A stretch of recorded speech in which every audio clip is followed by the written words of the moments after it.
Assalamualaikum warahmatullahi wabarakatuh. Hai guys, kenalin aku Merika Ardian. Di video kali ini aku akan membahas tentang sejarah perekonomian Indonesia yang ada di mata kuliah perekonomian Indonesia. Yang berikut ini adalah data diri aku dan yang selanjutnya adalah dua pembahasan yang akan kita bahas pada video kali ini. Seperti apa yang tertera di tabel, ada 5 tokoh ekonomi Indonesia serta ada 4 periode dalam perekonomian Indonesia. Dan pada video kali ini kita akan membahas apa yang menjadi pandangan masing-masing tokoh dan apa perbedaannya dengan tokoh lainnya, serta apa yang membedakan masing-masing periode dalam perekonomian Indonesia. Baiklah, kita masuk ke topik yang pertama. Yang pertama adalah Muhammad Hatta. Berdasarkan pemikiran ekonomi kerakyatan beliau, Bung Hatta memiliki pandangan bahwa penguasaan negara atas aset nasional bukan hanya pada produksi listrik, telepon, air minum, dan kereta api, tetapi juga kekuasaan atas industri-industri pokok seperti pertambangan, kehutanan, dan perbankan. Sehingga negara benar-benar memegang semua cabang produksi yang menguasai hajat hidup orang banyak. Untuk merealisasikan negara boleh menggunakan pinjaman dari luar negeri dengan beberapa persyaratan, yaitu hutang harus bisa diangsur dari kelebihan produksi sehingga tidak mengurangi pendapatan negara dari pajak. Selain itu, yang sangat penting adalah harus ada pengalihan keterampilan pengelolaan perusahaan dari tenaga ahli asing kepada tenaga lokal. Akhirnya, agar bisa mengubah kebijakan perekonomian pada masa penjajahan Belanda, beliau terjun ke dunia politik. Dengan latar belakang penyusunan Undang-Undang 1945, Bung Hatta berusaha sekuat tenaga untuk memasukkan ekonomi kerakyatan sebagai prinsip dasar sistem perekonomian di Indonesia. Untuk apa hal tersebut dilakukan? Hal tersebut dilakukan karena Muhammad Hatta berusaha menciptakan ekonomi yang mengimplementasikan nilai-nilai Pancasila dalam semua kegiatan ekonomi di Indonesia. Karena penjajahan yang terlalu lama menindas Indonesia selama 3 abad lamanya, membuat masyarakat Indonesia trauma akibat pemerasan, karena kerjasama tersebut lebih menguntungkan pihak asing daripada pihak pribumi. Muhammad Hatta membuat sistem perekonomian yang menguntungkan anggotanya, mensejahterakan anggotanya agar perekonomian Indonesia berjalan dengan lancar. Pendidikan dan transmigrasi juga diperlukan untuk memperbaiki perekonomian mendatang, misalnya melalui sekolah diadakan pendidikan tentang koperasi.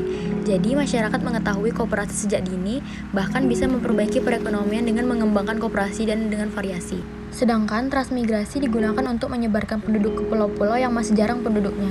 Dengan berbagai kekayaan sumber daya alam setempat, penduduk yang bertransmigrasi bisa mengolah sumber daya yang telah ada dan untuk memperbaiki perekonomian mereka, bahkan mendirikan industri sehingga perekonomian menjadi lebih merata. Setelah menjadi wakil presiden, beliau terus mengembangkan koperasi sehingga tahun 1947, Bung Hatta secara resmi dikukuhkan oleh Sentral Organisasi Koperasi Rakyat Indonesia atau SOKRI sebagai Bapak Koperasi Indonesia. Yang kedua adalah Sumitro Djojo Hadikusumo.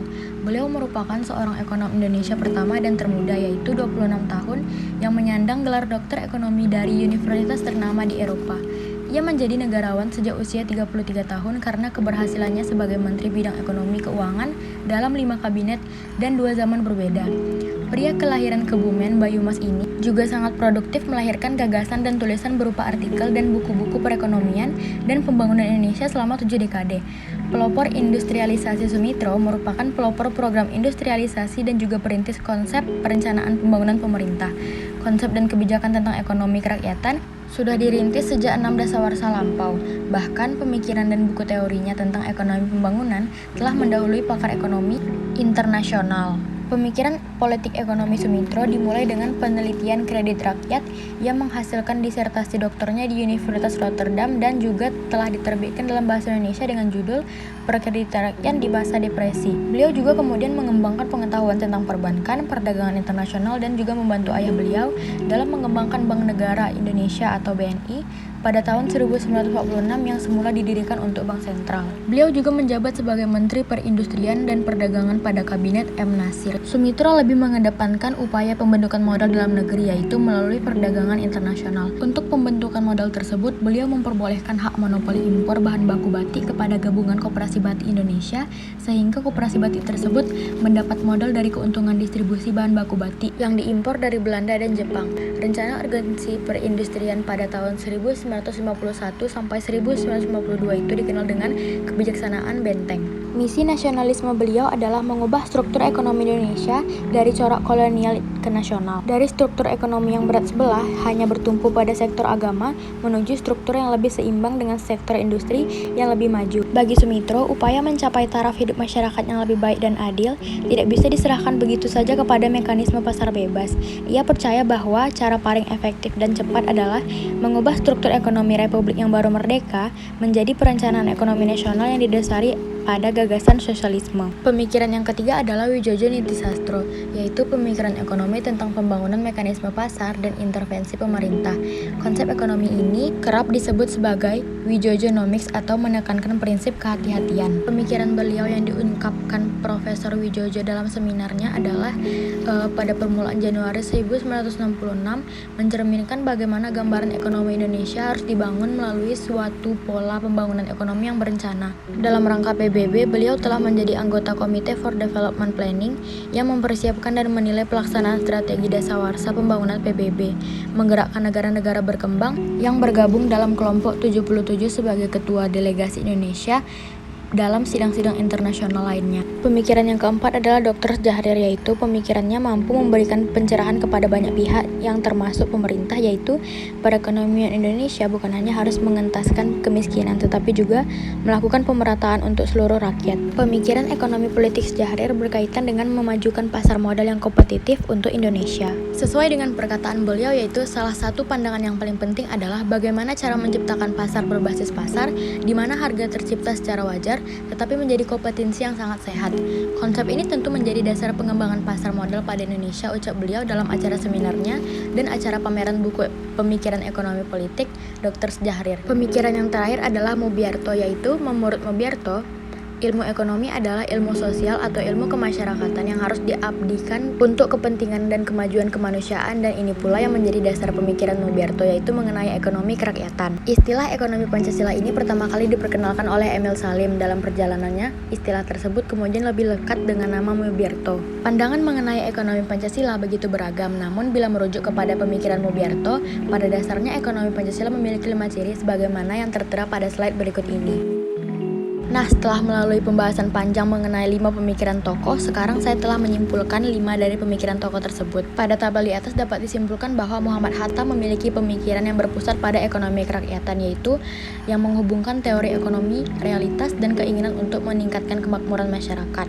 Yang kedua, Sumitro, pemikirannya berkaitan dengan politik ekonomi, yaitu pelopor industrialisasi. Widjojo Nitisastro memiliki pemikiran ekonomi pembangunan, yaitu pembangunan mekanisme pasar dan intervensi pemerintah. Sjahrir memiliki pemikiran ekonomi politik, yaitu dasar pengembangan pasar modal, dan Mubyarto memiliki pemikiran ekonomi kerakyatan, yaitu yang berasas kekeluargaan dan memiliki 5 ciri ekonomi Pancasila. Pembahasan berikutnya adalah periode perekonomian pada Indonesia. Periode yang pertama pada perekonomian Indonesia adalah masa kolonial. Dalam sejarah Indonesia, sekitar tahun 1870 sampai 1900 disebut sebagai masa liberalisme. Pada masa ini, pengusaha Belanda dan modal swasta diberikan peluang oleh pemerintah Hindia Belanda untuk menanamkan modalnya dalam berbagai usaha kegiatan di Indonesia. Selama masa liberalisme, modal swasta dari Belanda dan negara-negara Eropa lainnya telah mendirikan perkebunan kopi, teh, gula, dan kina yang cukup besar. Pada masa liberalisme ini juga, sistem tanam paksa di Indonesia sudah dihapuskan. Dengan bebasnya kehidupan ekonomi dari pemerintah, mendorong perkembangan ekonomi Hindia Belanda, dan pada zaman liberal ini menyebabkan penetrasi ekonomi lebih maju. Adanya perkebunan-perkebunan tersebut memberikan peluang bagi rakyat Indonesia untuk bekerja sebagai buruh perkebunan, dan pada saat itu juga pemerintah meraup keuntungan yang besar sekitar tahun 1870 sampai 1885. Selanjutnya adalah perekonomian Indonesia pada masa Orde Lama.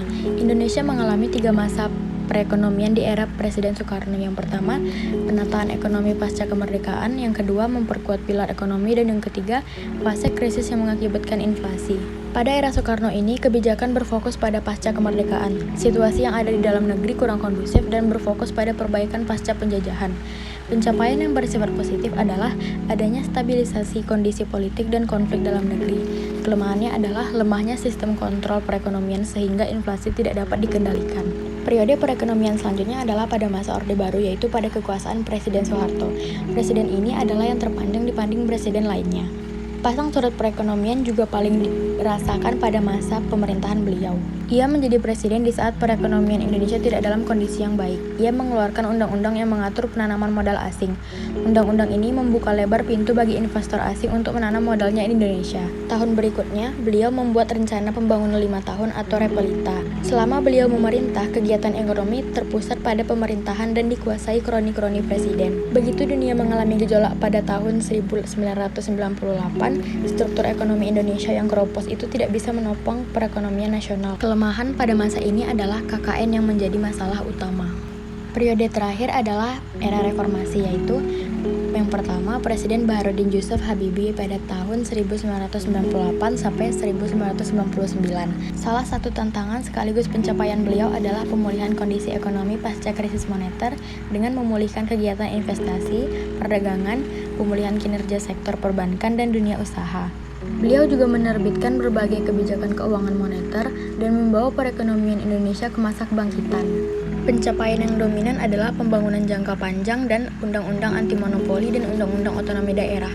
Kelemahan pada masa beliau adalah daya beli masyarakat menurun tajam dan tingginya risiko usaha dalam negeri sehingga pemulihan kepercayaan ekonomi melambat. Dilanjutkan pada masa Abdurrahman Wahid, yaitu pada tahun 1999 sampai tahun 2001. Secara perlahan, ekonomi Indonesia tumbuh 4,92% pada tahun 2000. Gus Dur menerapkan kebijakan desentralisasi fiskal dan otonomi daerah. Pemerintah membagi dana secara seimbang antara pusat dan daerah. Kemudian pemerintah juga menerapkan pajak dan distribusi daerah. Meski demikian, ekonomi Indonesia tumbuh melambat menjadi 3,64%. Pada masa ini, beliau berfokus pada penguatan sektor UKM. Pencapaian beliau berupa menjalin hubungan bilateral dan multilateral dengan beberapa negara. Kelemahan pada masa beliau berupa pemulihan ekonomi yang relatif lambat, utang luar negeri masih besar dalam sektor swasta ataupun pemerintah, dan perekonomian yang bergantung pada impor. Dilanjutkan pada pemerintahan Megawati pada tahun 2001 sampai 2004. Pertumbuhan ekonomi Indonesia secara bertahap terus meningkat dari tahun ke tahun. Pada masa beliau, kegiatan berfokus pada pengelolaan hutang luar negeri, program UKM, dan privatisasi BUMN. Pencapaian pada masa beliau adalah laju inflasi mulai menurun tajam, pertumbuhan ekonomi meningkat, dan nilai tukar rupiah menguat. Kelemahan pada masa beliau adalah adanya bom Bali dan kenaikan bahan bakar minyak. Dilanjutkan pada kepemimpinan Susilo Bambang Yudhoyono pada tahun 2004 sampai 2014 yang relatif stabil. Pertumbuhan Indonesia cukup menggembirakan di awal pemerintahannya. Kegiatan pada masa beliau berfokus pada bantuan langsung tunai atau BLT dan subsidi BBM. Kebijakan berfokus pada sektor real dan keuangan yang diarahkan untuk menjaga stabilitas pada ekonomi makro. Saat itu impor Indonesia terbilang tinggi, namun angka ekspor juga tinggi sehingga neraca perdagangan lumayan berimbang. Pencapaian berupa ekonomi Indonesia stabil dan inflasi semakin terkendali.